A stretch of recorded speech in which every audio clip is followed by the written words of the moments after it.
Pledge of Allegiance. I pledge allegiance to the flag of the United States of America and to the republic for which it stands, one nation, under God, indivisible, with liberty and justice for all. I appreciate your patience. We have been in closed session for 2 hours with a lot of business this evening, and we're sorry that we got out here just a tad bit late, but we'll move the meeting along. So at this time, I need a motion to approve the agenda as printed. So moved. Second. Second. Motion is second. Is there any discussion on that item? All those in favor signify by saying yay. Yes. No. Opposed, no. Ms. Beadle, it carried. Thank you. I need a motion to approve the Board of Education meeting minutes for the February 19th, 2015 meeting. So moved. Second. Any discussion? All in favor say yay. Yes. Yes. Ms. Beadle, I abstain. I was absent at that meeting. All right. I have not received any patron comment cards, so we're going to skip that section of the agenda. That'll move us up a little bit. Next on the agenda is superintendent and board comments, and Dr. Knost usually has a few of those, so but this time, Dr. Knost, I'll turn it over to you. And I do. I know that I'm known for being brief. That's a joke. And I probably am not going to be brief tonight because I have quite a few things to talk about, including, I think, an exciting video that we're going to show, not right now, but when I'm done. So let's start with one of the very exciting things regarding an announcement of our Rockwood Drug-Free Coalition as seen by teens PSA and poster contest. The students who used their creativity to promote a drug-free lifestyle are being recognized by the Rockwood Drug-Free Coalition. The As Seen by Teens public service announcement and poster contest winners were announced this week. These students shared their talents by creating a public service announcement or poster about preventing substance abuse. This was great coverage, and I think it appropriately showed our outstanding students in great light, and it just was really, really exciting to see this. So I'm going to talk about the students from the various schools. From Eureka High School, and do we want them to come up? I'll read them all, and then we'll come up at the end and do a picture. So start with Eureka High School. We had Austin Lopez was first place high school poster. Andrew Lingle was second place high school poster. Nick Weaver was second place high school PSA video. And Ryan Giesing was second place high school PSA video. So congrats to our Eureka High School students. Let's give them a round of applause.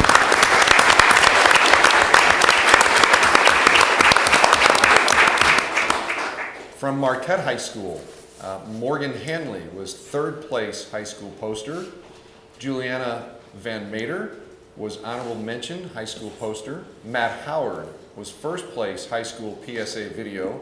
Anthony Washington, first place high school PSA video. Samantha Bain, third place high school PSA video. Emily Kreitman, or Kreitman, forgive me if I'm saying that wrong, third place high school PSA video. And Mark Binder, third place high school PSA video. Congratulations to our Marquette students.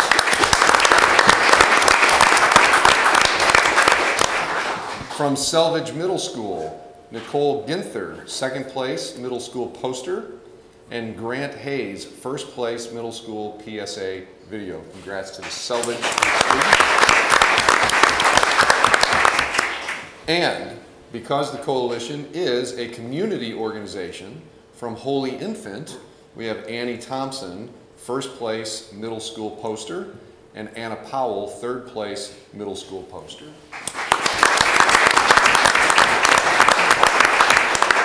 Congratulations to all the winners as they're coming up. I just can never say enough about our drug-free coalition, what a powerful coalition it is with all the involvement that we do have, and also the parents that work hard with that coalition.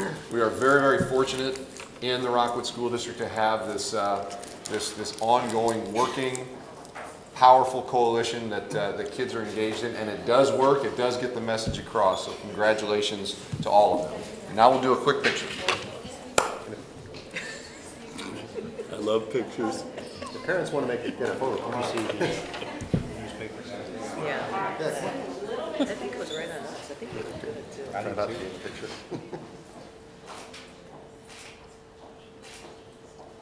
Well, make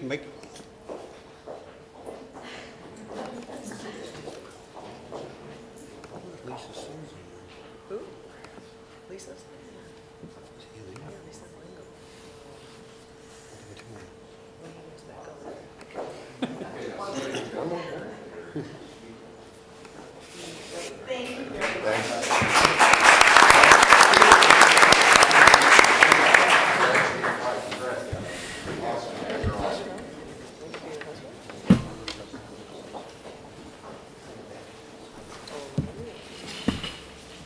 Okay, moving on with a few more announcements to share. We have some really exciting stuff for the next 5 or 10 minutes if you'd like to stick around. Oh, wow, that's 12. I promise, 5 or 10 minutes. 10 probably. Every year, hundreds of educators, scientists, and science advocates bring science inquiry to life for the more than 55,000 area students who participate in the Academy of Science St. Louis Science Fair Honors Division. This year, Rockwood had 4 student finalists at the St. Louis Science Fair Honors Division, and each student received a $1,000 scholarship. Congratulations to these students. Each year, the Rockwood School District honors individuals for their contributions to our schools at the Rose, which is Rockwood Outstanding Service in Education Award Ceremony. This year, the Rose recipients included teachers, principals, along with support staff. I'd also like to recognize 2 recipients who are represented here this evening. Congratulations to Dr. Jane Brown,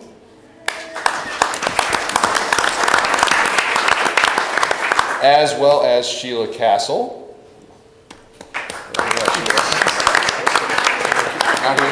Okay. Just surprised her On her husband. behalf, Rob is here. Sheila's a parent volunteer in our schools. The Rose Patrol journey through the district on Monday. They surprise schools, and I encourage everyone to visit the Rockwood website for a complete list of our 2015 Rose recipients. Crestview Middle School student Susie Saxon competed against 20,000 students across the country in the annual Invest Right essay competition. She not only placed 2nd in Missouri, but she placed 9th in the entire country. Invest Right challenges 4th through 12th grade students to analyze investments and recommend portfolio allocations targeting financial goals. Congratulations to Susie. Each October, the American Cancer Society and the NFL team up the fight to end breast cancer through the NFL's A Crucial Catch campaign. They asked high schools across the country to help with the cause. It was recently announced that Rockwood Summit and the schools that make up the Rockwood Summit feeder pattern were ranked 1st in fundraising in the entire country. They raised a little more than $8,000 for cancer research. Congratulations, Rockwood Summit. One final announcement. Thank you to all the wonderful community partners that made the Partners in Education Career Day a success. 8th grade students from all Rockwood middle schools dressed very well, gave me a run for my money, for the occasion, and learned a lot at the Kemp Auto Museum. So those are my announcements there. Congratulations to all those folks. A few other announcements, and I have a video you're going to be so glad that you stayed around for. First of all, tonight the board approved our new executive director for student services, and I want to introduce that person to you. Before I do, I publicly, I wish she was here and she's not, but I publicly want to thank Beth Canase. Beth is a former administrator in the district and also a former administrator in Parkway who retired. And when I came into the position in July, we were in a bind. We didn't have someone to do that job, and we didn't want to make a decision in haste. And we talked to Beth, and she came, in essence, came out of retirement to work for us this year, and she has done such phenomenal work that I I haven't even had to work with Beth because she just took the ball and ran with it and worked with the people she needed to work with and just did great things. So first of all, I'd like to give Beth a sincere round of applause for her dedication. And then I would like to now introduce and announce a face that is familiar, and I'm not seeing him, so I'm getting nervous. He's just walking back. Okay, Dr. Terry Harris, a familiar face in the district and somebody that we know and love very much. Very happy to bring him to the Executive Director of Student Services. Terry has done a great job with his current role. He works with the VIC program. He works with homeless situations. He does quite a wide array of specialty things for us, and we're just thrilled to have him here. So congratulations, Terry, and I'd ask everybody else to give him a warm welcome.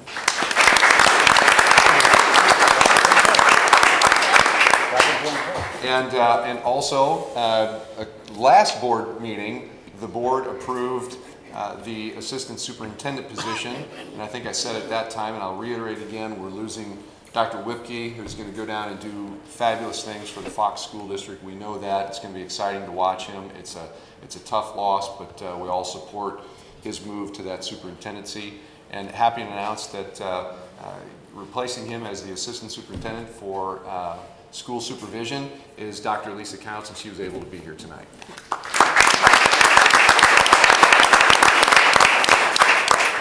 Dr. Counts comes from the Melville School District, where she is also supervising schools as an assistant superintendent, brings a wealth of experience, and we're excited to have her part of the team. So thank you for being here tonight, Dr. Counts. The last piece. We don't want to miss this video. I'm about to. The last piece is we all know that we have a bond issue coming up on April 7th, and we're trying to provide as much information as we can so people can make the decision they need to make when they go to the polls.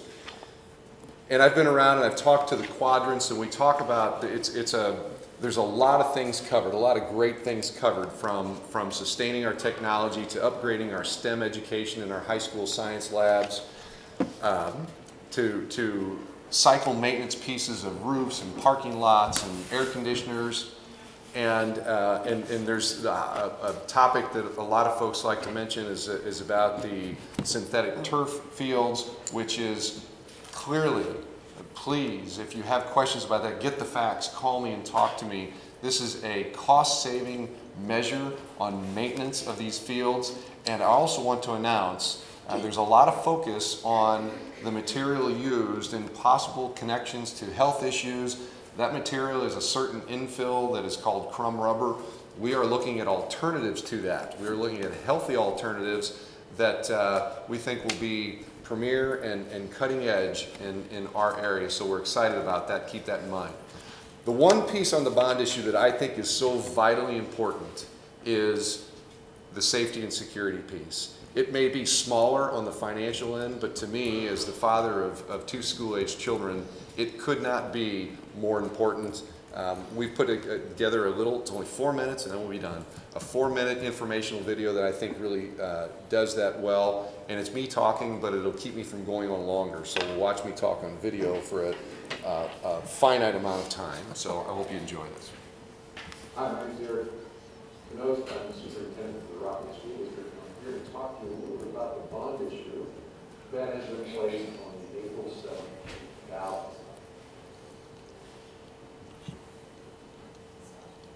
Rockwood, we have some great safety issues, and I think in comparison, our schools in this district are just about as safe as all the way around. We have locked buzzer systems on our front doors. Our perimeter doors stay locked. We use armed police officers in our neighborhoods. Those are two huge deterrents. But there's a few things we don't have, a few things that we could have, and in my opinion, we should have, because we're talking about the lives of our children and our staff.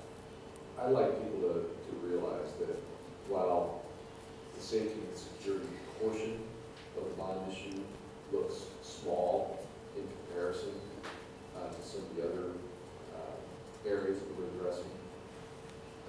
my opinion, as a lifelong educator, and as a father of two school-age children, it is the most important and vital piece that we need to address in the school district. Right now, when our teachers are in their classrooms, throughout all of our buildings, high schools, middle schools, elementary schools, early childhood, if there is an intruder in the building, a teacher does not have the ability to simply go over to the door from the inside of the classroom and lock that door with a push button mechanism. They don't have the ability to do that. To lock the door, they would have to get their keys, go outside the door, lock it from the outside, and then come back in. Not a safe situation. And definitely opens up the possibility for more issues. And what we're proposing with the bond issue is to install internal locking mechanisms every single interior classroom door throughout the entire all elementary schools, middle schools, all high schools. At cost that is well worth it. The other measure that is a great deterrent is the installation of safety film on our entryway doors glass. Safety glass can be penetrated by bullets, and it's actually safety film that goes over the glass. But it makes it extremely difficult to break that glass apart for it to get through it. It can be done, but it's going to take a lot of effort and more time. That more time provides more time for us to be prepared for the intruder, possibly locking those doors, for law enforcement to respond. And again, what we've learned in all these tragedies is in seconds equate to lives. Even if we spend them to add these returns, we still hope we never have to use them. If you need more information, visit our Prop 4 website, where you can read about projects on the list throughout the district and for your specific school district. If you have any questions, please don't hesitate to give me a call or send me an email. I will make absolutely sure that our community understands this bond issue as our voters go to the polls on election day, April 7th. Safety and security, important piece. That's all, Mr. President. All right. On behalf of the board, I have an announcement. Back in February, the board unanimously offered Dr. Knost a raise and an extension on his contract. At this time, I'd like to announce that Dr. Knost has declined the raise in salary or the increase in salary, but we're happy to announce that he has accepted the extension of an additional year on his contract. As a person, that was on behalf of the board. On behalf of Bill Brown, I'd like to say this. I have watched over the past year, almost year now, this gentleman work for this district. He's tireless. My biggest concern, and I've shared this with him, is I'm afraid he'll burn out trying to continue to do the things he's doing right now. Without going into specifics, I came on a board and I came into a district that's dramatically different than the district I'll leave here shortly as a board member. Dr. Knost, I admire the work you do. I want you to know that the board was excited about it. I think what you're doing as far as turning down a salary increase is a very noble thing. And on behalf of the board, I just want to say, make sure you stay here for the additional year. Thank you very much.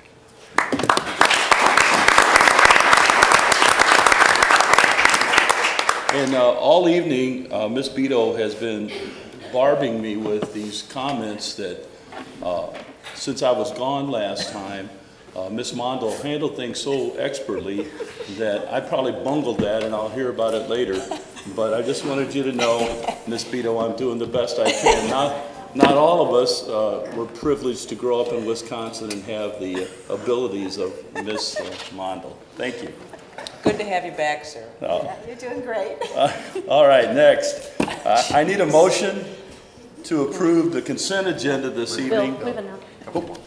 Oh, I'm sorry, I forgot all about anybody else having things We to have say. Ms. a Rogers. Boy Scout in the back of the room by the name of Sebastian that I know very well. He's here working on his citizenship in the community, if he would stand up.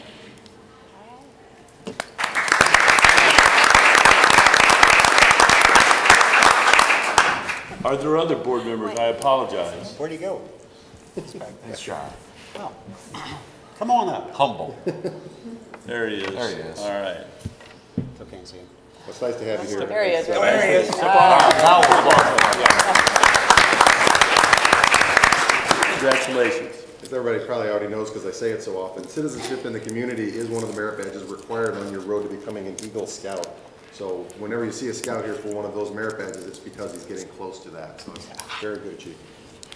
Impressive achievement. Again, any board members with additional comments? All right, I apologize. We'll move forward then. Motion to approve the consent agenda as submitted this evening. So moved. Second. Any discussion? All in favor signify by saying yes. Yes. Any opposed? No. Ms. Beto, motion passes. Next on the agenda is a professional development voluntary interdistrict informational. You know, it's one thing for Rockwood, and we do, and it's no secret that I'm a product of Rockwood. We're proud of what this district turns out. I think this next presentation is going to illustrate that. I know that Dr. Rabelais and Dr. Whipke are graduates of Lafayette, as I am, and the two people you're going to hear speak this evening are also proud graduates of our own Lafayette High School, and looking forward to hearing the report. I'm going to give him his old title, Coordinator of Educational Equity and Diversity, Dr. Terry Harris is coming, and welcoming back Chief Executive Officer Vic, David Glauser.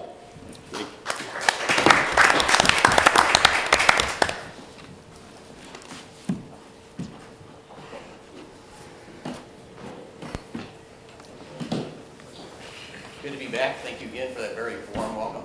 I appreciate it. Mr. President, members of the Board of Education, Dr. Canos, and members of the Superintendent Council, as you stated, I'm Terry Harris, and I'm joined today with David Glauser. We're going to share a little bit about the voluntary district choice program, the big program. So frequently asked questions. I think mostly when we talk about the VIC program, we start with the history of the neighborhood segregation in the city of St. Louis, and we talk about the court case and the legal matter. But I want to start by discussing the VIC program by sharing with you that it started as a love story. The picture that you see today is of Minnie Liddell, who was a mother of 4 boys at the time, moved up to St. Louis from Mississippi to provide a better opportunity for her boys educationally. St. Louis in the early 60s, 70s was very racially segregated, and Minnie Liddell wanted to do something about that. And what she decided to do was take her case to the government and fight for equal education rights for her boys and all of the children in the city of St. Louis. In 1983, an agreement was made that allowed for students who reside, African-American students who reside in the city of St. Louis, to participate in a transfer program in the St. Louis County area, as well as white students who reside in the St. Louis suburban county areas to go to magnet schools in the St. Louis city area. For students to participate in the program, there are a few criteria. One, students must reside within the city boundaries of St. Louis. Students must identify as African American. Students must have a clean behavior report that is checked and double checked and triple checked by David's office. And students must not have 60% or more of their time in special education courses, because that resegregates students, and David will talk a little bit about that during the question period. As of 2015, there are 4,600 students who are participating in the VIC program. Prior to, or from 1983 up until 1999, the program was a mandatory program, so there were more participating districts from 1999 up until 2015. As of today, the program is a voluntary program. So districts have the right to opt in or opt out of the program at any point at this juncture. So 14,000 kids were at one time participating. When I was a student at Rockwood School District, Lafayette High School, Rockwood Valley, we had close to that number of students participating in the program at that time. Because of financial matters and because of changing demographics, some districts are opting out of the program, so the numbers are changing a little bit, so we don't have a high number of students. But what's really important, and David always talks about this, is that although we have 4,600 students who are participating in the program, and most districts are only taking between 25 to 200 kids annually, there are thousands upon thousands of kids who are applying to the, from St. Louis City to participate in the program. So currently, I think we are opening up, what, 500 spots for? Countywide, I mean, the last 3 or 4 years, we've had about 500 spaces available on average. This coming year in 2015-16, so that we're in the process now of taking applications and working towards making placements in 2015-16. We're looking at the potential for maybe 700 to 800, so it'd be a new high number, but like Terry said, every year we also average about 3,500 applicants. So we have many more applicants, generally 6 to 7 times as many kids applying and wanting to participate in the program than we have spaces. And the spaces are determined on a local district basis. So for example, in Rockwood, Terry's office provides us with a number of spaces by zone and also by grade level. So local districts are in complete control in terms of how many spaces they make available and at what level those spaces are made available. And then we take the applicants and match them up with those available spaces. And when we submit the available spaces, we enroll students based on siblings get first priority. Then we also look at students who applied the previous year, and then whatever spaces that we have available. In Rockwood, typically, we're just at that front line, siblings, because there are so many students that are applying and trying to get their brothers and sisters enrolled. We don't really get to the second and third criteria. We stop at the siblings piece. So last year, I think we took 150 students, and of that 150, 98% were siblings. Now, Rockwood School District, we try to take students in early grades. So we really want to concentrate on grades K1, 2, because our goal and concept is to make sure that we educate students for the long term, and we figure if we have the students in the Rockwood School District early on, we can provide a better education for them, and they can experience the whole benefit of the program. Students get to David's office, provide transportation for students in the morning as well as going home. The most important piece about the transfer program is the transportation. It doesn't work if you don't have the transportation in place. And David's office is really good at not only providing students an opportunity to come to school, but if students want to participate in activities, be it sports or extracurricular activities, then we also provide transportation for the students to get home as well. 230 buses and route 120 cabs. The other thing, I just interject something there, because probably one of the, when I started at Vic 6 years ago, one of the common misconceptions or frequently asked questions was, well, you spend a lot of money on cabs. And that's probably a misunderstanding. 96% of our kids ride a school bus. Only 4% of our kids are riding a cab. Now, the other kids may be riding a cab for an after-school activity or something like that, but in terms of regular routes, we place 96% of our students on a school bus because we think that's educationally best for them. And from a financial perspective, it's generally more cost-effective as well. But the other reality is we do have some kids on cabs because the cost, we can operate 2 cabs for about the same cost as a school bus, actually a little less than the cost of a school bus. So those are all determining factors, what the cost is, the ride time, and then overall our preference to have students as much as possible on school buses. How is the program funded? So is that me? We basically, the state aid that would go normally to St. Louis Public Schools, for those students, we, in essence, that state aid instead goes to the VIC program. Most of that money comes through the foundation formula. A portion of it comes through the state sales tax, and then we also get reimbursed for a portion of our transportation costs. So that's where the money comes from. We take that money into our office, and then basically distributed out. Our administrative cost and our overhead is very, very low. Our administration cost is about 2%.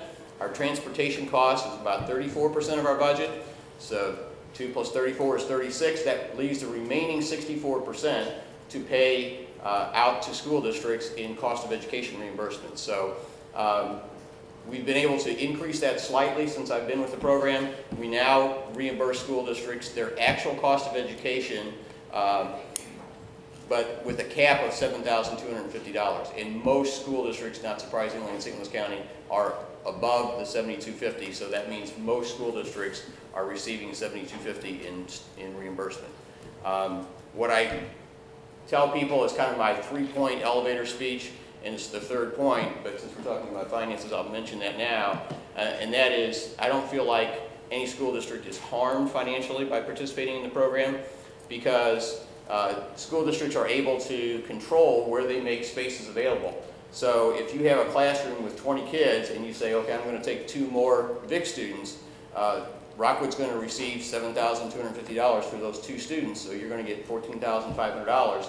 And the incremental cost of educating those kids is relatively minimal, because the classroom teacher is already in place, the school is already in place, all the overhead is already there. So school districts really don't need to have their fully loaded total cost of education in reimbursement to make this work.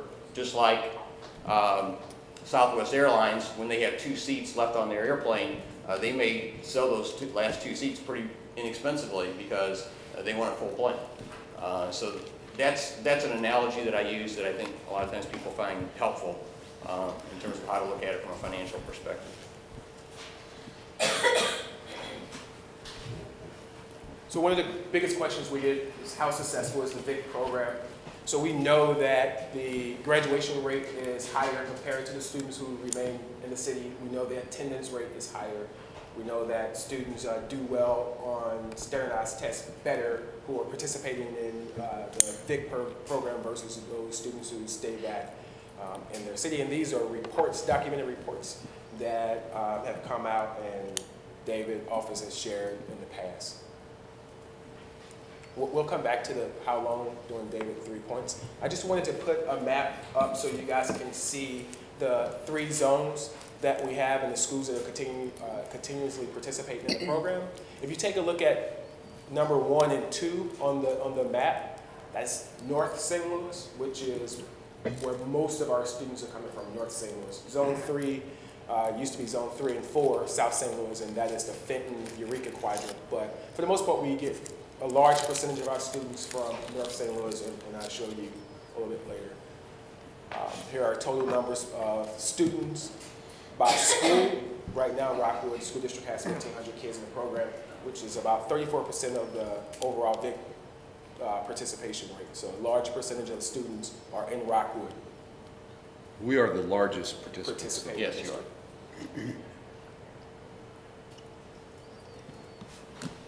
This, you know, when I run into, I think it's important to have like an elevator speech.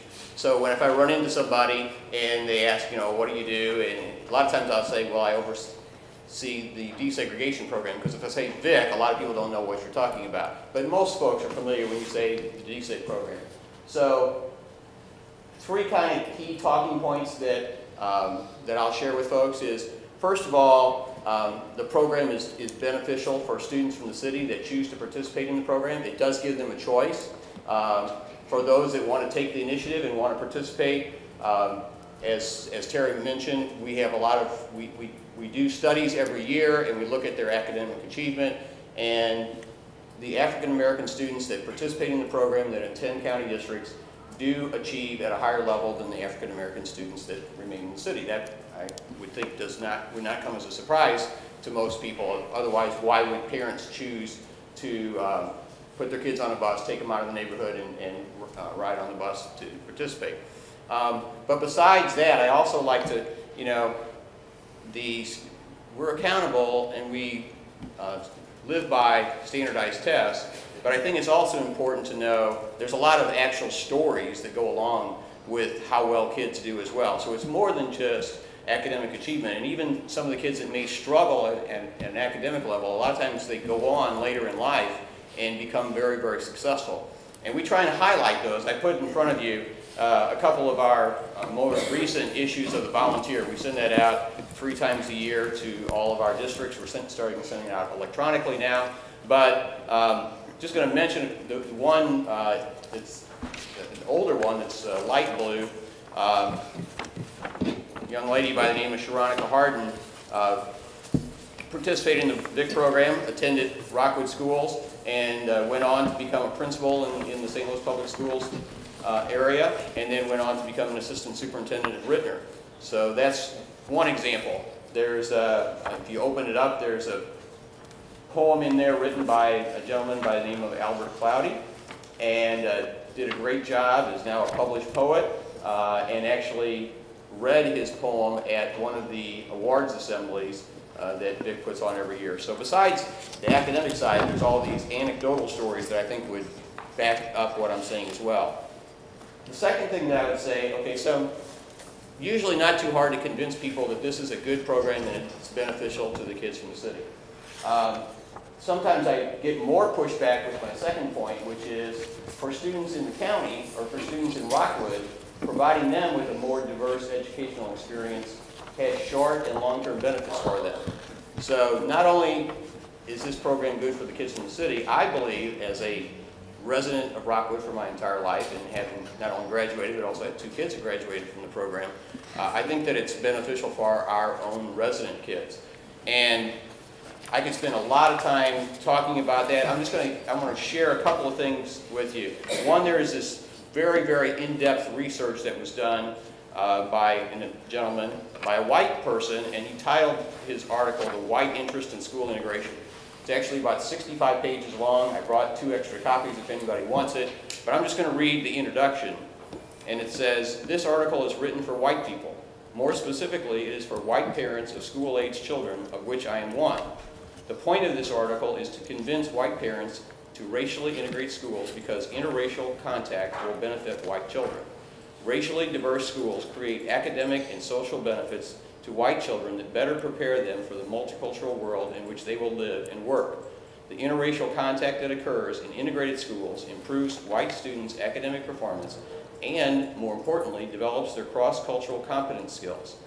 Instead of perceiving efforts to racially diversify primary and secondary schools as solely for the advantage of minorities, white parents need to understand that their children will benefit as much, if not more, from these efforts." Besides that, I mean, there's a lot of other stuff that I brought. That there's a Forbes article that talked about workforce diversity and inclusion as a key driver of internal innovation and business growth. There's a study done by McKinsey that companies with diverse executive boards enjoy significantly higher earnings and returns on equity. And then there was a study done by Harvard that says that multicultural networks promote creativity. So hopefully, just with those few comments, I hope that I'm convincing you that this is something that not only benefits the kids from the city that come out to Rockwood, it also benefits the students in Rockwood that are here to be educated in a much more diverse environment. And then the third point is that, as I kind of alluded to earlier, that there may be financial benefits to county districts from participating, and certainly no district is harmed financially as a result of their participation. So I think those are the main points that I wanted to make. Terry, you said something earlier that I kind of made a mental note of, and I kind of forgot now that you wanted me to cover how long the program's going to continue. Was that it, or was it something else? Do you guys have any questions at this point? Or throw it up to you guys. Anyone with questions? I have a comment, and my comment is there has to be some sort of research out there that shows that teachers who are part of the VIC program, like myself, benefit from this as much, if not more as well, because as a coach and as a teacher, I learned an awful lot about life and the life that our city kids had to go home to. And it really made me become a better teacher and a better person. And I saw the benefits of my other students taking these kids in for after-school activities. And I mean, it's just until you've seen it in a classroom and lived through it, it's pretty moving. So, I thank you for what you're doing for our kids. Appreciate you saying that. Dr. Kinder? Yes, I want to welcome Mr. Glauser back, who also, I think you forgot to mention, was either student council president or class president at Lafayette. Is that right? Okay. You're gonna really make me say this. I was a valedictorian in 1970. Oh, valedictorian, okay, well, that's almost as good as being student council president. That's number, yeah. Number two, you have the 3 zones now. You used to have 4. Everyone in zone 3 will either go to Fenton or to Rockwood Summit or Eureka. I'm talking at the high school level. Zone 1 goes to Lafayette, Marquette, or is it split? Zone 1 is Marquette. And zone 2 would be Lafayette? Lafayette. And then would be the feeder schools. Yes. Okay. Third thing, I think you have a great story for your next brochure sitting right next to you, Dr. Terry Harris, who is a product of Rockwood and the BIC program, and he's been very successful also. So don't forget about Dr. Harris. We can put a plug in for him. Make sure you tell him We're always looking for Human interest stories.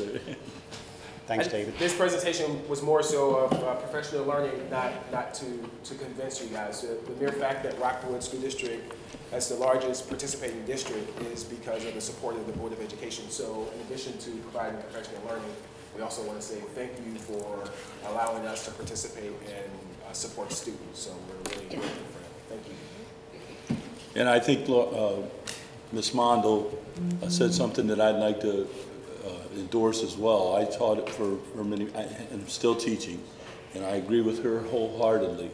I got volumes of rewards from my exposure with the students and an education of my own that would have never been there without the program. I just have to tell you the story, and here's the story that just comes to my mind so often. I had a group of kids in a classroom, and I said, all right, we're going to go outside. I want you to just sit for a minute and write down. I was teaching a science class. Write down what you hear. And those kids wrote down what? Because we were outside Marquette High School. Cars going by, birds chirping, you know, goofy stuff, whatever. I had a couple kids from the city who were missing that day. The next day I said to them, take this paper home. I want you to write down at night what you hear. When those papers came back, that changed me. Because they were not hearing cars going by and chirping birds. They were hearing gunshots. And I thought, whoa, I mean, this is beyond me teaching them science. So I just had to say that because that was an amazing experience. Okay, I'm going to jump in with the story. Okay, Florida's going to tell what I'm going to tell you. Sorry. My first year at Lafayette, we were participating in the VTS program. And on Friday nights, we always had football games. We had students from the city, or kids from the city, that came in. They would get on the bus at 5:30 to get at Lafayette to be there. And then they would participate in the football game. And then cabs would come and pick them up and take them home. And if you know the geography, Rockwood is as far out west as you go. So when you would call cabs, Rockwood would be the last group they would pick up. And one Friday night, I don't know why, but I volunteered. The coaches had a tough game. I said, don't worry, I'll stay with the kids. I'll hang out with them, and I'll go home when the last one gets on the bus. These kids left at 5:30 in the morning, and the cabs came at 2:30 in the morning. So they were there that long on a Friday night. It didn't bother me. Well, it did bother me. I didn't get home to 3:30. But I mean, they left at 2:30, so I'm sure they didn't get home to around 3:30 either. That was the dedication, and we've seen that for many years, and it continues. All right. Any other comments? Dr. Knows? No, I just hope nobody ever accuses me of being long-winded again. That bar lead was awful. I'm sorry. I had to say it. Oh, there was Thank you another very much for the shot opportunity to across share with you the guys. bow there. Thank you both, gentlemen. Next, we have approval of an updated 2014-2015 testing calendar and assessment plan. Mr. Pools, I know you taught at Marquette, but I believe you're a Lafayette grad as well? Yeah, I was hoping that you wouldn't forget that. Yeah. And your mother was on the Board of Education. She was. Yes. She was. Very good. So, looking forward to this. How about I'm out of practice here. Do the motion first and then we'll have you present. I need a motion to approve the updated 2014-2015 testing calendar and assessment plan. I need a motion to that effect. So moved. Second. Okay. Mr. Pools, you would. All right, I was not valedictorian. I didn't mention Thanks I for didn't not mention pointing my that class out. rank either. Dr. Kinder was ready to I do pounce on remember that that, one. I wanted yes. to steal his thunder. All right, you're going to hear from me for 2 consecutive agenda items, and so I have color-coded my presentation so that it's clear. They're different. The first one is greenish, kind of, and that's going to be talking about this school year. And then the next agenda item will be about next school year. So just to kind of set the stage. So this first component is to update you on some changes that we've made to our current school year assessment plan that we'd like you to approve tonight. That have come on the heels of some changes at the state level to a couple things for state assessments. And so if you recall last spring at this time, you would have approved this current school year's plan, which takes into account lots of things. We look at state assessments, we look at local assessments, not just in the achievement area, but also in character education. We think about the whole child. So there's a lot that goes into that. And at the time, we were working with the most up-to-date information that we had from the state. And if you've been watching and keeping track of those changes, a lot has happened, especially in map testing for this spring. And so as a result, we've modified what we would like to do for this year to compensate for some of those changes at the state level. So real quickly, there are basically 3 things that we would like to modify from the plan that you previously approved. And all 3 are based again upon this idea that the state has made some changes. So if you look at the very first row, DESI's changes on the left, and then what our response to that, our recommended response is on the right. On the left, we look at estimated testing time change for our MAP grade level assessments. This time last year, we thought that our grade level assessments would be about a half an hour or so per subject area. Since that time, that has changed. The state has actually expanded the amount of time. It's still overall less than what they would have been doing in years past, but it's not as low as what they had told us before.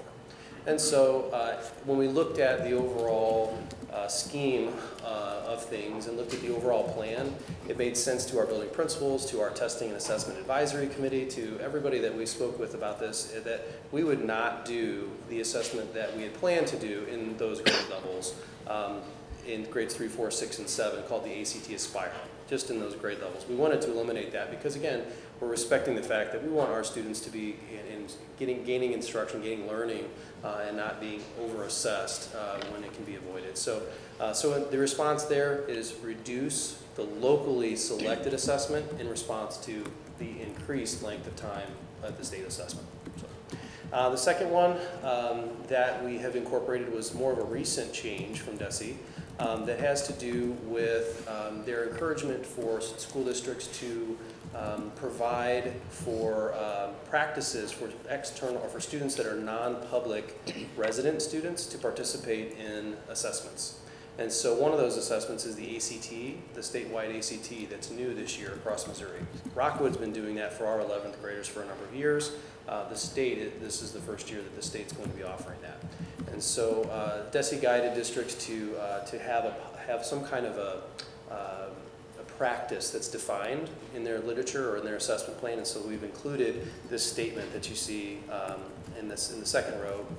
Non-public students who live in the Rockwood School District may participate in statewide assessments provided they adhere to the procedures and timelines outlined by Rockwood School District and Missouri Department of Elementary and Secondary Education. And so essentially what that does is provides the ability for us to help serve those students that are resident students but attend a private parochial school or homeschool, and they can participate in the ACT this year. And then just the third one's more of a small change about just language that's in the assessment plan about students that might require supports and accommodations, and so we just updated that. So really, the most impactful change to us as a district is the reduction of assessments that we would like to do this spring to help offset the changes by the state. So really, in effect, those are the main things that we wanted to shift. Part of your approval tonight would just approve the updated assessment plan and the updated assessment calendar that would remove the ACT Aspire from those grade levels. So that's really it. This one's pretty simple. It's just a few changes that we'd like to bring forward tonight and ask for approval. Can you go back to the first slide, Jeff? No, is that not, next, no, on All one right. more. One more. There. I want to commend Rockwood for thinking ahead in a time where the state of Missouri is increasing their test time for grade level assessments as other states are decreasing theirs, and to think forward and eliminate a test that will help in at least those grade levels, 3, 4, 6, and 7. I don't know who thought that up, but that's brilliant, whoever decided to do that. The second one is amazing. I didn't know we ever did that. When the non-public students join in Rockwood, do their scores count? They would not, they don't qualify for a Rockwood score. Those students, so let's say it's the ACT and it's a non-public student. The student would get the same kind of score report that anybody would get when they take the ACT. That score is not included in Rockwood scores. Is that mainly the test they take would be the ACT? They're not taking grade level tests, are they? Occasionally, but those are generally students that are maybe homeschool students. They might want to participate in a MAP assessment, and that's been a practice of ours for a number of years to do. That's very minimal. But because of the ACT being college readiness assessment, there have been more families that have wanted to participate in that. A great move on that first one. I love it. I just have to comment. I'm so proud that you made that statement, because that's an example of voices being heard. Superintendents and curriculum instruction folks really pulled together and voiced their opinions about this to the state, and we feel heard. We feel heard. There were some good moves made on the changes DESE made, which it was originally intended to go in the other direction and to be quite different. And the educators involved, good people giving good advice, and superintendents taking that action forward, and they listened. So we're proud of that too, Dr. Kidder, and I'm glad you said that. Any other questions? Okay. All those in favor of the motion, please signify by saying yes. Yes. Opposed, no. Ms. Speedo, the motion carries. Thank you. Now, Mr. Pools, you're going to be talking about, first of all, I need a motion to approve 2015-2016 testing calendar and assessment plan. So move. Second. And seconded. Mr. Pools, back to you. Hi, good evening. What color is this? Did you go to Lafayette? Did you guys see how fast I came up here? I'm a Lafayette grad. It's the same color. It's the same color. It's that's blue, Dr. Kinder. I'm talking about the little color up in the The other corner. one looked greenish. The other color in the corner is the same though. That is the same tie, though. So let's not, maybe color coding wasn't the right move. We're talking about 15-16 next year. Okay. Okay. So this is going to be a little bit more involved, because I wanted to talk you through the process that we use in Rockwood for thinking about these assessments, like Dr. Canos was talking about, the voices that are heard, the conversations that happen, the integration with what's happening with curriculum and instruction is important for us, I think, to understand. And I'll highlight the things that would be different for next year that we're proposing tonight. And just to remind you, if you weren't serving on the board at this time last year, this will be potentially new for you. So I'll get started. What is an assessment plan? In Rockwood, we really think of an assessment plan as the balance of the required assessments that are out there for the state of Missouri, and then anything that we believe as a district will help inform progress for individual students or help us improve curriculum and instruction. So we really want to think about an assessment plan as a balance between those things. You don't want to be super heavy on one thing and not on another, because it's not a balanced scenario. We of course need one. We're required to have one by the state of Missouri, but we also know that assessment is a core process in instruction, that in order to inform next steps, we need to know what our students know and can do. And so that assessment process, it's a cycle that's integrated in every stage with really good instruction. So we look at it as a chance to kind of outline things that make sense and do the right things for students. We have a committee that oversees this work, and it's just called the Testing and Assessment Advisory Committee. We call it TAC for short. And that group meets yearly, or meets frequently throughout the year. And we look at ongoing questions maybe that we've been studying. We look at trends that are happening at the state level. We're looking at new resources that are coming up. And we're also looking at what's going on in curriculum so that those things all happen in joint step. Last year was the first year that we changed the assessment plan cycle to be an annual cycle as opposed to a much longer, like 5-year plan. And if you think about the world of assessment lately, a lot has shifted, as we've heard and seen in the paper and in the news about Missouri, the Missouri's plan across the nation. So having a much faster response made a lot of sense. And so now we're looking at yearly revisions, which gives us a little more dexterity to make sure we're doing the right things for students. And so this group, this Testing and Assessment Advisory Committee, looks at all of this information, and we just apply and we execute this plan each year. That group is made up of principals and teachers and folks who have looked at assessment for years and years. For some of us, it doesn't get exciting when you think about assessment. For others, it really does. And those are the people that are on the table to really help with these conversations and move things forward. I mentioned the idea of a balance, and that's truly how this group looks at it. We don't only think about achievement. We think about other things too. And this slide starts to show that, or demonstrate a little bit about that. That of course we're looking at state tests and other achievement tests, but we're also thinking about the whole student, the whole child. And so we're looking at character education, and we're looking at abilities assessment, so that it paints a much more broad picture of students to help us be as successful with them as possible and help them meet their goals. So we take all that into account. So I'm going to go through just the next few slides are talking about things in chunks. The first chunk is state assessment only. We're not in control of this, but very little is expected to change. Let me back that up. At this stage, our understanding is that next year will look like this year with state assessments. I'll stand by that. And of course, things can be modified at the state level, and I would come back and let you all know about that. But basically, it looks about the same. The only real difference in the impact area that's on the right there is that for our grade level assessments that the students take from the MAP test, the computer component, which is present this spring, will also have a computer adaptive component next year, so that when students answer a series of questions and they get a lot of them correct, the next batch, the rigor goes up. But if they start to struggle through a batch, then maybe the rigor goes down. And so what the idea there is that they can really fine tune how and get a much faster response and read on how the student's doing on the assessment against the standards in the assessment. So most of what you see here is for next year is expected to be the same as what we're going to experience this spring. Having not done that yet, we don't know what that looks like exactly for this spring, but the idea for 15-16 it will be very similar. For more local selected achievement assessments, that's what this slide is about. We want to do a couple tweaks to what we've done for this current year.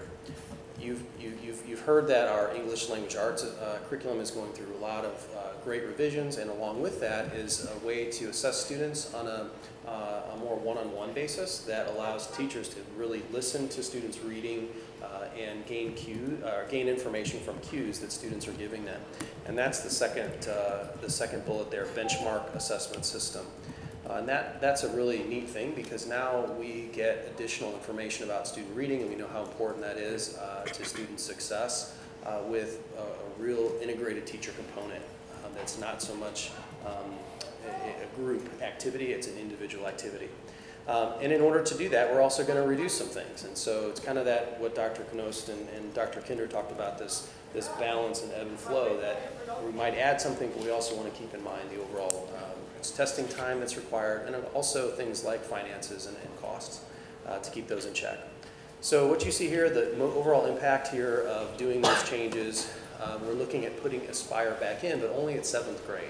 And we're going to look at that as a fall assessment, so it's not landing when we have all of these really high stakes spring tests going on.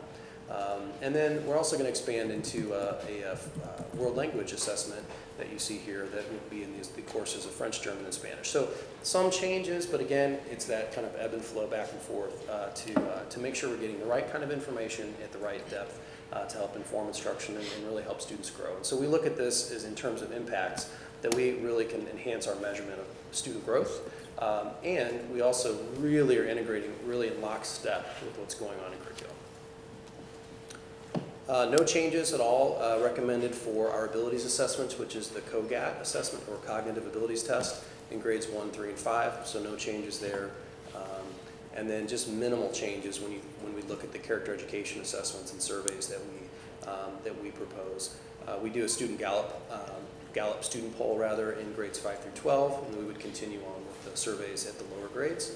Overall, what that does is it reduces student time that would be engaged with these. It's not that we're not gathering data and the right kind of information, it's just a reduction in the number of times that students would be participating in these. So very minimal changes there. So overall, all that to get to this last thing, if you think about just the overall summary, most of our assessments continue to be online. We're moving towards that adaptive idea where the test changes as students go forward, especially in the state test, but mostly online. We're going to increase the number of content areas that we're looking at by the addition of world language that I mentioned. Our overall state testing time is anticipated to be unchanged as compared to this year. Our overall Rockwood selected assessment time is mostly unchanged. I mean, we're talking about 30 minutes here, 20 minutes there. It's not a massive increase or decrease. And the same is true with assessment costs. I think the estimates come in around $2,000 one way or the other. So it's very, very close overall. And that, by the way, is down quite a bit from the costs that we had budgeted even 2 and 3 years ago. Partly because we wanted to rebalance this. This gave us that flexibility to do that on an annual basis and to really be responsive to the needs of students and do the right things and not overspend. So that's the summary. Next steps would just be to continue to keep an eye on what's going on at the state level, come back to you if there's anything that we need to adjust, and then continue to work within the TAC committee to stay on top of this for the following year and to be responsive to the needs of students. So I kind of went I didn't want to rush it, but I wanted to give you a walk back through how this is done and the idea that we're looking at an overall balanced plan. Questions for Mr. Pools? Anyone? I have a couple, Jeff. Go back to 9, would you? Overall Rockwood assessment cost, do you have an estimation on what it costs Rockwood to administer state mandated tests?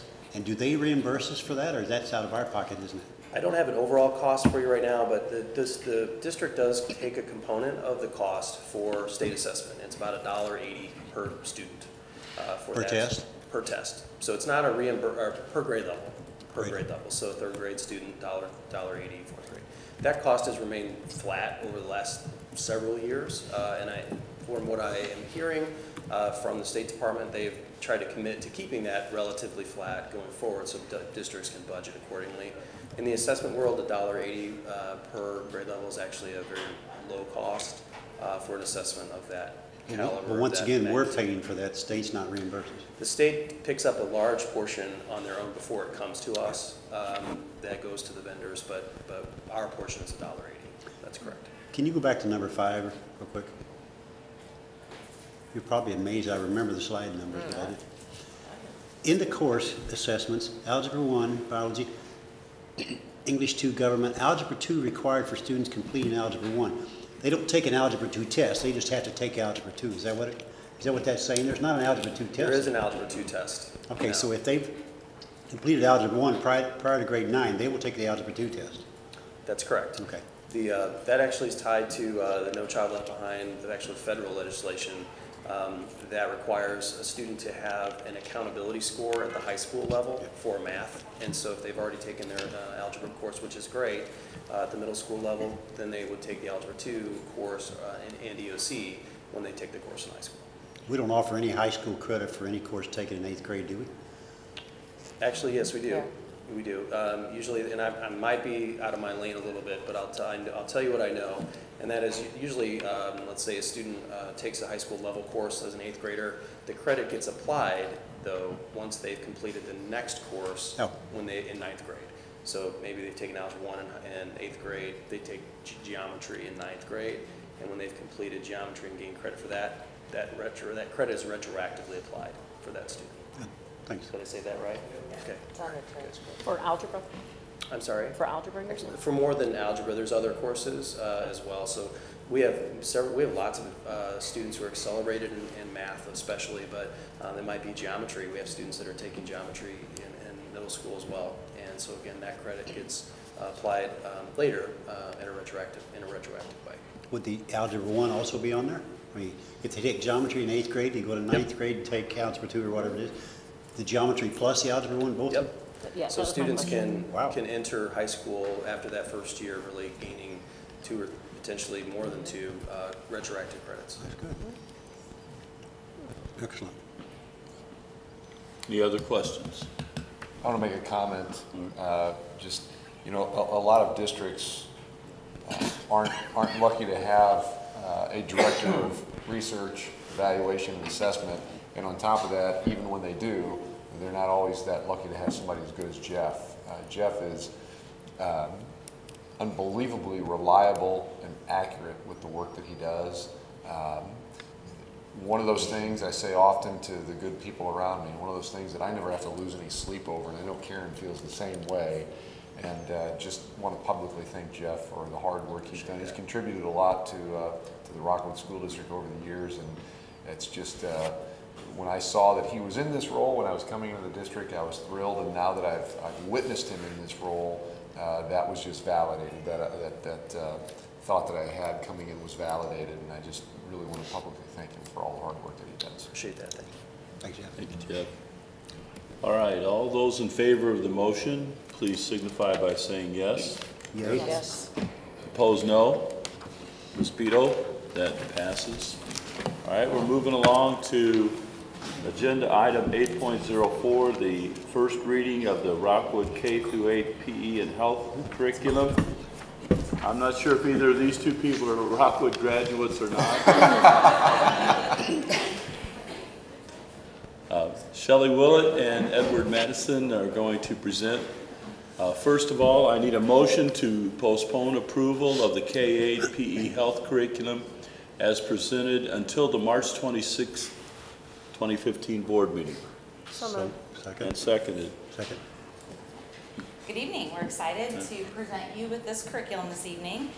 Eddie Madison, our K-12 PE and driver's ed facilitator, has been working with a group of teachers this year to rewrite our K-8 PE curriculum.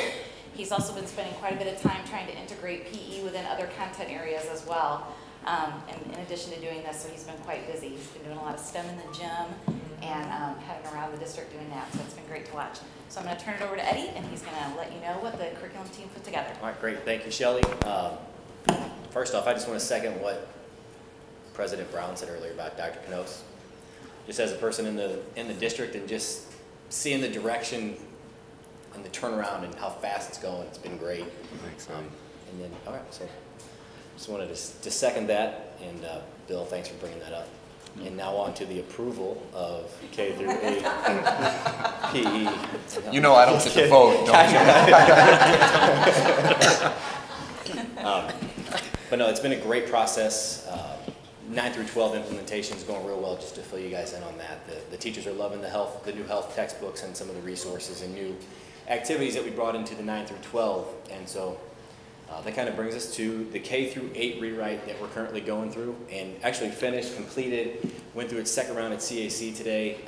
We're really excited. The conversations the PE writing team is having is that it's a strong document. And hearing that from the writing team, it felt good to hear that. That was the first time I had heard it, and I was thinking that we had a strong document, but to know that they are backing that and they're ready for the implementation for the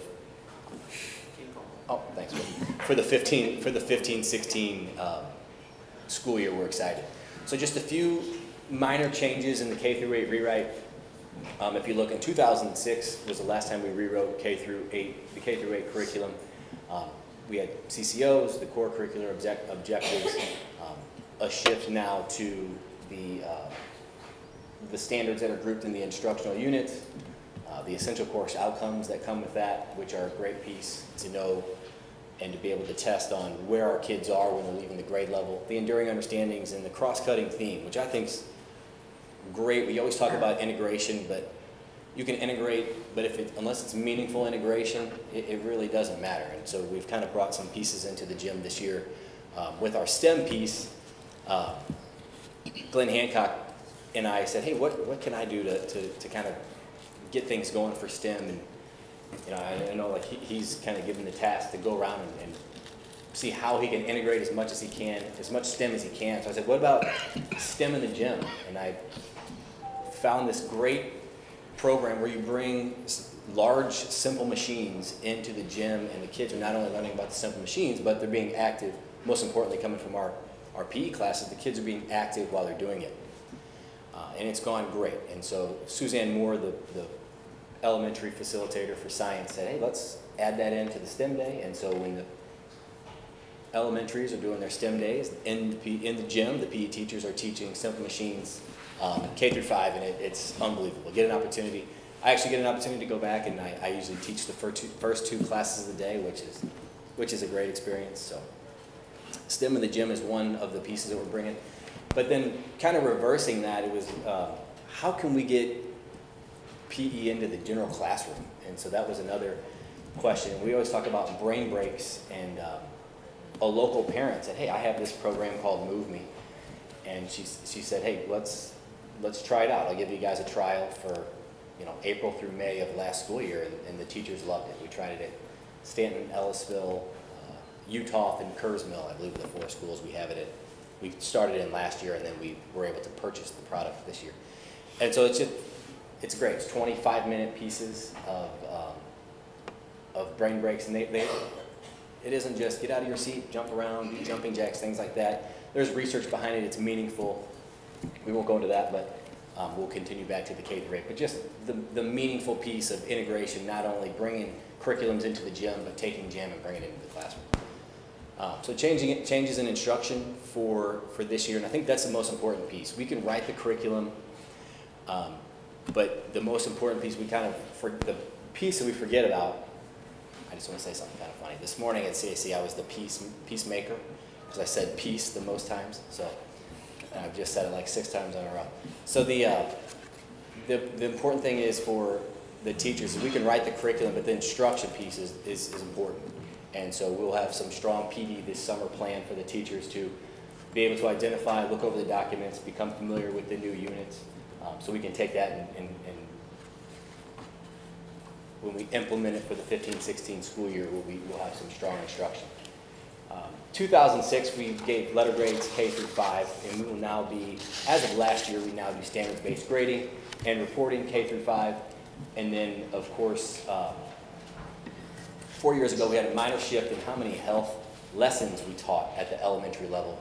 And so that shift has been kind of taken with this rewrite. We wanted to integrate the health into the lessons. And so more of less sitting and more of actively engaged students learning about health. So like I said earlier, the structure and the organization standards are comprised of instructional units, divided into 3 categories for elementary: movement, fitness, and health. And then for middle school, divided into 3 categories of fitness, team, and health. And so that is the K through 8 PE and health curriculum rewrite, first reading. Any members with a question for Mr. Madison? I've been there for some of those STEM days in those elementary schools. Those are cool, in the gyms. Very cool. What kind of feedback are you getting from, I'm sorry. Oh, I'm done. What kind of feedback are you getting from the people that have to implement this, the teachers?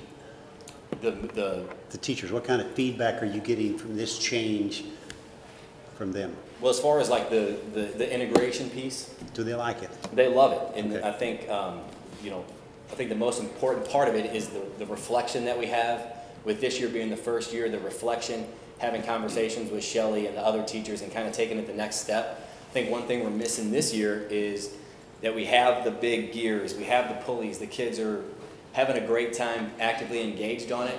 But as far as like the science background and the knowledge, conversations between our 4th grade teachers, which is where you'll find simple machines in their curriculum, conversations to kind of take it to the next step, and to be able to have conversations with the students about simple machines, where they find it, how, Right now, we have 30 minutes to instruct each station and to get the kids going, and they know they're on a simple machine, but just to take it a step further and bring a little bit more science into the classroom instead of just the big machines. 3 years ago, when you were still in high school, it looks like. Yep.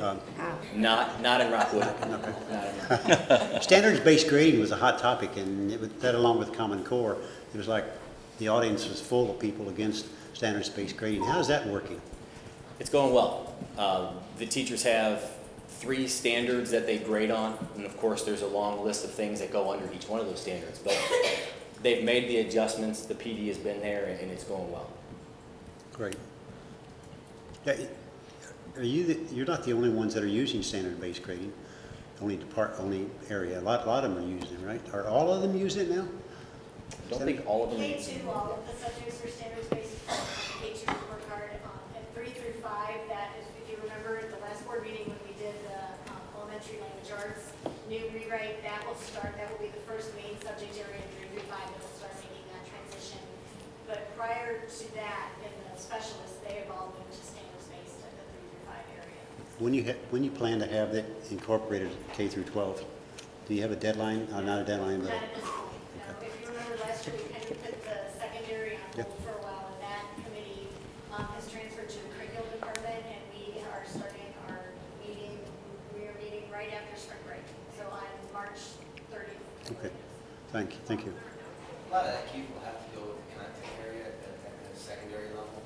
When you implement a new curriculum, you don't want to integrate standards-based grading reporting with the curriculum that's being implemented at the time. So, I don't want you to be thinking that it's going to be a fell swoop across the board at the secondary level. Yeah, instead of talking 5 grade levels in the elementary, you're talking 30 individual. Yeah.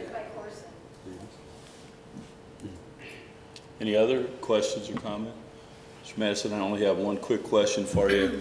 When the meeting's over, I want to see how much he paid you to say those things as compared to what he paid me, please. I'll show you the check. All right. A couple zeros on there. Where did you go to high school? I actually went to Seckman High School. Oh. Dr. Whipke will be going to my old stomping grounds. Good. Happy to see him taking over that district. It's paying you too. All right. And thanks for that check. All those in favor of the motion to postpone the approval till the March 26th meeting, please signify by saying yes. Yes. Opposed, no. Ms. Pito, that passes. And now I need a motion to postpone approval of the language arts curriculum as presented until the March 26th, 2015 board meeting. So moved. Second. Ms. Whisker is going to help us through this one. Okay, next we have Donnette Whisker. She is our coordinator of 612 literacy, speech, library media, and journalism. Did I get it all in there? I think so. Okay. She's got the longest title in the department. Still waiting for my award. Donnette has been working with a group of 6 through 8 teachers this year, and she's really been building on the work that Stephanie Steffen started with the K-5 curriculum, looking at what we're going to do to enhance our language arts program at 6 through 8. I think this team has done a tremendous job. They've really looked at getting engaging literature for our kids to get them to read more and get them to write more. They've made some reading and writing commitments. So I think you'll be pleased to see what she has to share with you this evening. First of all, I just have to say that about a little more than a year ago at this time, I saw the posting for this position and thought, this is my dream job. And then when they told me on the 4th day at work I was going to get to write curriculum with middle school people, I'm like, my dreams have come true. And so I'm probably one of the few people who feel that way. So, but craziness aside, let's talk first about the changes in the curriculum. And really, the content in language arts hasn't necessarily changed, but some of the ways we're going to approach it. And the first one, really big thing, is increasing complexity. You know, Rockwood has long had a reputation for having kids, strive for excellence. We have high expectations, and so we want to make sure that we're always challenging students. And by doing that, we're making sure that they're exposed to complex text. And we do that in a way where they're supported by their teachers and they have the things that they need to do that. We want to make sure they can get as far as they can. The other thing that Eddie pointed out, and one of the things I've loved about our department, is the close connections between content areas. Katie Neese, the facilitator of social studies, and I have already offered 2 professional developments this year that have combined social studies and language arts, so that as we move into these curriculum changes, we're really making sure that we're using everybody's skill set, everybody's strengths to work together. So, you know, in the new curriculum, we're really encouraging those close connections between science and social studies, PE, and all the content areas. Also with the changes in curriculum, probably, as Shelley stated, we're really looking more at writing, you know, increasing writing. And there's a lot of close ties there with thinking.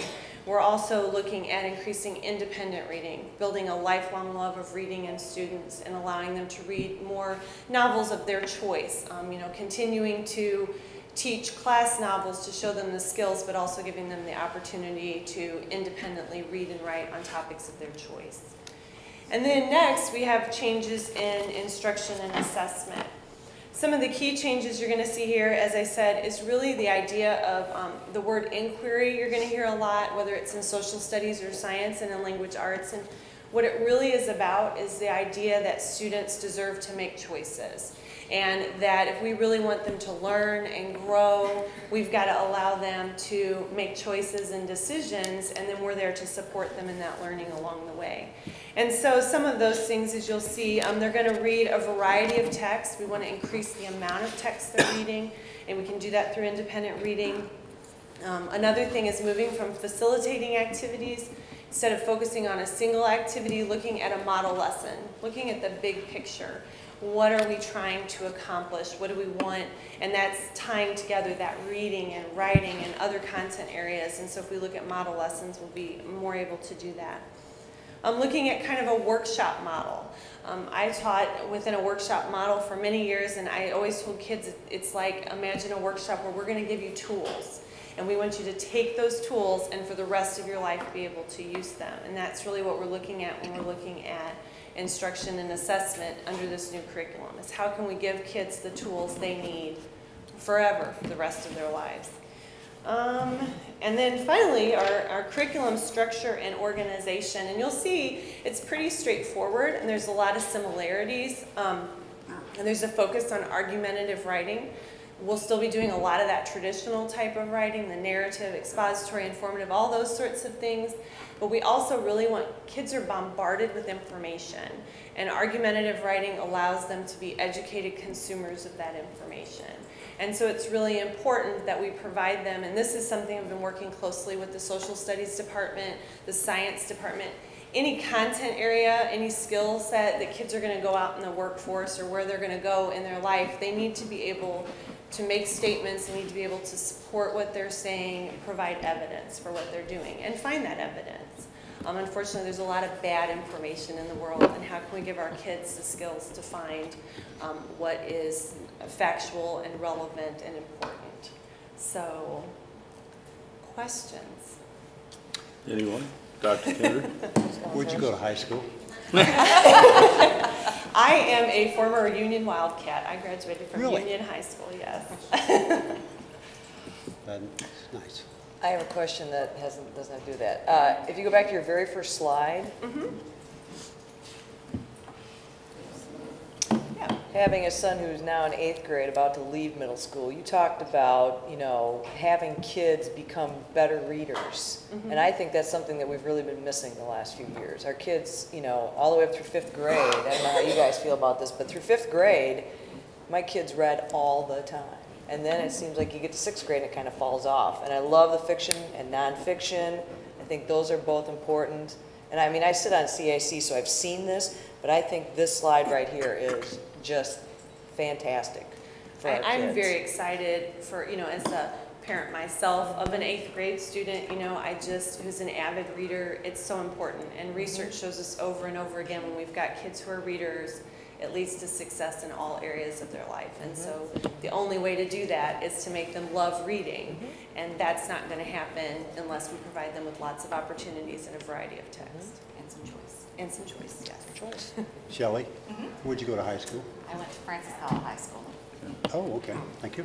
I'm taking, no, I'm just taking, I don't know. Well, you can't ask 2 or 3 of them and not ask the other 2. You have to ask everybody. Trying to spread the love. Are there any other questions? Dr. Kinder, where did you go to high school? Advanced Missouri. No, let's not start. Start that. Don't open that can of worms. I gotta get home tonight. And really quick to pull this back in, I just, you know, I like to give away the credit, and I cannot say enough about our curriculum department. You know, I know I like to brag about the people that I'm surrounded by, but you all are just doing such phenomenal work, and Karen's leadership has been fabulous, and a curriculum department is so vital for a successful school district. It's really, it's right alongside all the other mechanical pieces and the leadership roles and the supervisory roles that we do, and it's kind of the heart of pedagogy, and it's just exciting for me to have such reliable and intelligent people working in our curriculum department. So thank you for your hard work. Thanks. We're having a And great real time. quickly, I know this is part of Dr. Knoth's presentation to things. He brags about the curriculum continually, and he says that we're blessed with having the curriculum, but in some cases not having the facilities. And hopefully that's going to change to where we match those 2 things up in the future. So thank you for your hard work. Thank you. On the board, if there's no other questions, all in favor of the motion, please signify by saying yes. Yes. Yay. Opposed, no. All right, Ms. Beto, thank you, folks.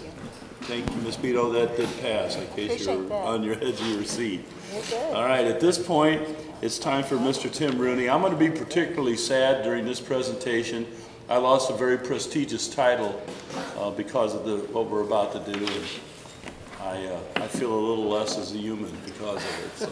Okay. Several years ago, the district formed an educational facilities authority to build the building next door of the Clarkson Valley Center, Early Childhood Center, and it was required at that time to have this kind of an authority in order to do a lease purchase issue. During the last legislative session, they changed that. There is some overhead. We have to have annual meetings, which are usually over the phone and about 5 minutes long, but they take much longer to schedule them than they do to actually have them. And since the law doesn't require it anymore, then we are recommending that we go ahead and dissolve the authority.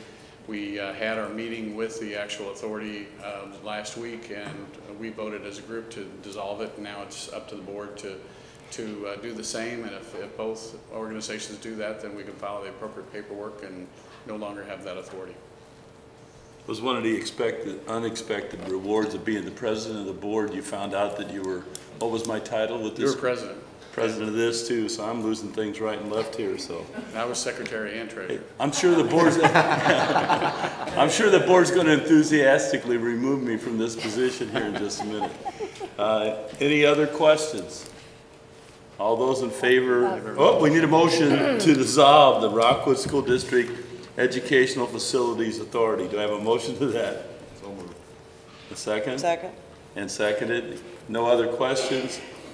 All those in favor signify by saying yes. Yes. Yes. Opposed, no. So with great sorrow, I report that passed, Ms. Beto. All right. Ms. Rooney, I'll miss those phone calls. Next is a report from our prestigious Communications Outreach and Public Engagement Committee. This is informational, and I was not provided for info of which of you is going to be speaking. Ms. Mondel, I'll call on you first. I believe that's probably correct. All right, we talked about 2 things. First of all, Mrs. Cranston was kind enough to update our Board of Educational Professional Development Plan. As you recall, we made a commitment to have something very similar that we had tonight with Dr. Harris talk about the VIC program. So we're right on schedule. One more, and that is next month. The legislative update, and Dr. Knoth's is working on securing someone for that. It is secure. And has secured. It is secure, yes. We will have Mr. Roger Kurtz from Missouri Association of School Administrators. Roger is just a wonderful, wonderful man. There is no greater advocate for public education that I've ever met. He's a good friend of mine, and he has agreed to come, I think, appropriately on the the night of reorganization. So we'll reorganize the board. We'll keep that as kind of the big agenda item and try to keep the rest somewhat slim. But I think he'll give a great presentation. It's something that Tim or I could do, but this is something that Roger dabbles in every day, and I'm just excited that he's able to do it. It'll be good for our new board members and for our existing board members and all of us. So again, this is part of the CISA plan, and we're moving right along, so good. Second thing we talked about was the possibility of a survey regarding our Board of Education. And so we talked about several things, and number one, we decided that the survey that Dr. Knows put out was just done in December. So we figure with the board changing that we don't know about the timing. We also are focusing more on the bond issue, and so we thought that would kind of be where our thoughts are right now. But we are in favor of a future survey. The ones that have been worked on in the past have been part of a survey sent out from the district where there's 1 or 2 questions in there about the board, and it's part of our CISA plan anyway to do these sorts of surveys. So unless anyone has any other suggestions, we kind of figured we'll kind of follow those sorts of things, if that sounds good to all of you. Very good. And that was pretty much it. I guess we did talk about Prop 4 a little bit, but mostly those 2 topics. Did I miss anything? Under the PD about mentoring new board members, new board member orientation. That's right. We did talk about that as well. And Mr. Castle said that he read the whole, I believe I did too when I got on the board, the whole binder that you give, and it's very, very informational, correct? Yeah, it is. But the idea of having mentors for new board members, I think, is a fine idea, so we discussed that as well. Any other board members have questions for the COPE committee? All right, thank you for that report, Ms. Mondel. You're welcome. Proposed agenda for the March 26th meeting. I'd like for everyone to take a look, see that if you have any items that you'd like to suggest, or we start at 6 o'clock in closed session for that meeting. I do have a change. I thought the legislative update may be at that meeting. It was tentatively scheduled, but it sounds like it will be April 9th instead. Just got that confirmation today. Okay, and then I'll make that change then on the board agenda. Okay, so you'll have Mr. Kurtz on for that one. Okay. All right. Very good. Any others? Okay. Future agenda presentations and events to attend. I've got a note from Ms. Beto here. A couple of things I'd like to mention. Don't forget next Thursday, Mr. Lazar and Mr. Kriegshauser will be. I don't know if Rob or you guys are going to that as well. I didn't think so. But we have the Meet the Candidates. It'll be here in the same room, sponsored by the League of Women Voters. It'll be an opportunity to meet the 2 gentlemen running for the 1-year term that the board has available. Reminding everyone, as if they needed to be reminded of this, that spring break is March 16th through 20th. Wednesday, March 25th, Ridge Meadows is celebrating its 25th anniversary. They have an assembly scheduled from 2:30 to 3:30. Board members are more than welcome to try to get to that. Tomorrow is Power of Purple Day for the Relay for Life, fighting cancer. So if you have any purple attire, and Dr. Kinder, I know you have a few items, I do as well. Mr. Castle, I got your note that you were a little bitter that I hadn't announced that you're a Eureka grad, so following Dr. Kinder's lead, I'll let everybody know that. I'm sure you have some old purple as well. I do. I don't know if it fits. Friday is also Hats On for Cancer Day, a fundraiser, worthy causes to fight cancer. I doubt that there's a person here that hasn't been touched by that in some way or form through our families. So all worthy events. Any other future agenda items or anything anyone needs to bring up that I covered pretty well? Make note that all of the Rockwood people are on this side and the Parkway people are over there. Yeah, well, they've been scowling at you all evening, don't worry. All right. Thank you folks for your patience and appreciate you being here this evening. We stand adjourned.